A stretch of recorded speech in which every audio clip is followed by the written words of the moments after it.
बघा विद्यार्थ्यांनो, नीट JEE CET ह्या ज्या परीक्षा आहेत त्यामध्ये तुम्हाला केमिस्ट्रीचा एक महत्त्वाचा पार्ट असतो, तो आहे ऑर्गॅनिक केमिस्ट्री. ऑर्गॅनिक केमिस्ट्री येण्यासाठी तुम्हाला फंक्शनल ग्रुप हा कन्सेप्ट माहिती पाहिजे. तर आज आपण या 2 मिनिटाच्या व्हिडिओमध्ये फंक्शनल ग्रुप बघणार आहे. तर पहिला फंक्शनल ग्रुप बघायचा आहे तो म्हणजे बेन्झीन. बेन्झीन ही 6 कार्बनची रिंग असते.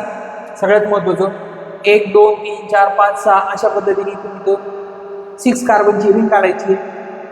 त्याचं रिप्रेझेंटेशन अशा पद्धतीने पण करतात, CH single bond CH double bond CH.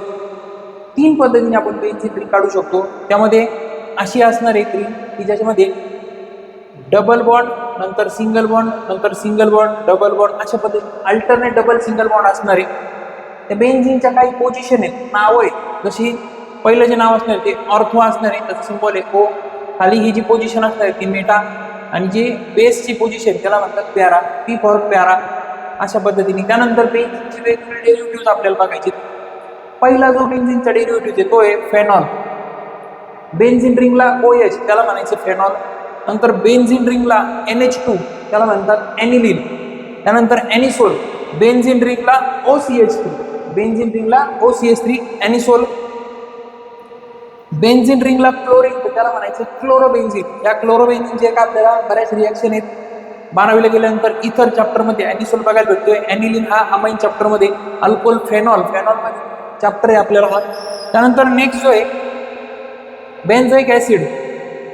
Benzene रिंगला C double bond OH, C double bond OH असेल तर बेन्झोइक ॲसिड म्हणायचे. त्यानंतर बेन्झीन रिंगला C डबल बॉन्ड H असेल तर त्याला म्हणायचं बेन्झ अल्डिहाइड, कारण C डबल बॉन्ड OH हा जो ग्रुप आहे तो एक aldehyde functional group, aldehyde, benzaldehyde त्याचं नाव. त्यानंतर बेन्झीनला CH3, बेन्झीनला CH3 असेल तर त्याला म्हणतात टोल्युइन. त्यानंतर पुढचा जो फंक्शनल ग्रुप आहे, जर बेन्झीनला C डबल बॉन्ड OCH3 असेल तर त्याला म्हणतात एस्टोबेन्झीन, ॲसिटोबेन्झीन. त्यानंतर CETला हा प्रश्न विचारतात बऱ्याचदा, हे स्ट्रक्चर कशाचे, किती OH ग्रुप आहे. जर फेनॉलला एक अल्टरनेट जर याला मोजलं तर हा पहिला एक कार्बन, दुसरा आणि तिसरा कार्बन. जर अल्टरनेट आला तर त्याला म्हणायचंय रिसॉर्सिनॉल. आता रिस म्हणजे काय, रेस अशा पद्धतीने आपण ध्यान ठेवू शकतो. रेस म्हणजे शर्यत कशी अल्टरनेट आहे, पहिल्या कार्बन नंतर तिसऱ्या कार्बनवरती OH ग्रुप, त्याला म्हणायचं रिसॉर्सिनॉल. त्यानंतर नेक्स्ट सेम फेनॉललाच OH ग्रुप आला पण तो ऑर्थो पोझिशनला, त्याला म्हणायचं कॅटेकॉल.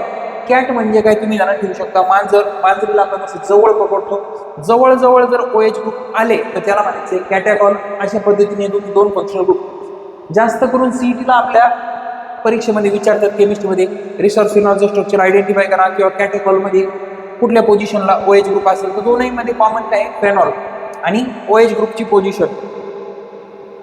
त्यानंतर नेक्स्ट एक, जर बेन्झीन रिंग असेल आणि त्याला C double bond ONH2, C double bond ONH2 म्हणायचं, त्याला म्हणतात बेन्झामाइड,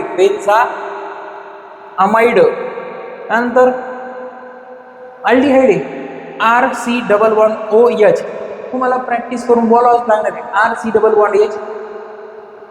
या फॉर्म्युल्यामध्ये हायड्रोजन येतोय, इथं पण H आहे, अल्डिहाइड आहे त्याचं नाव. नंतर आहे next RC double bond OR, त्याला म्हणतात कीटोन.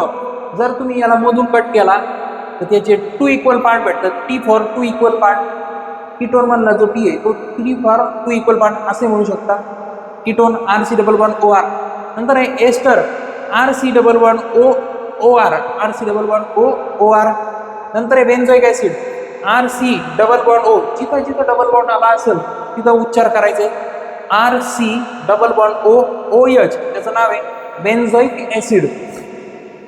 नेक्स्ट आहे पुढचा, सॉरी इथं हा नुसता बेन्झोइक ॲसिड नाही आहे, हा आहे तुमचा कार्बॉक्झिलिक ॲसिड.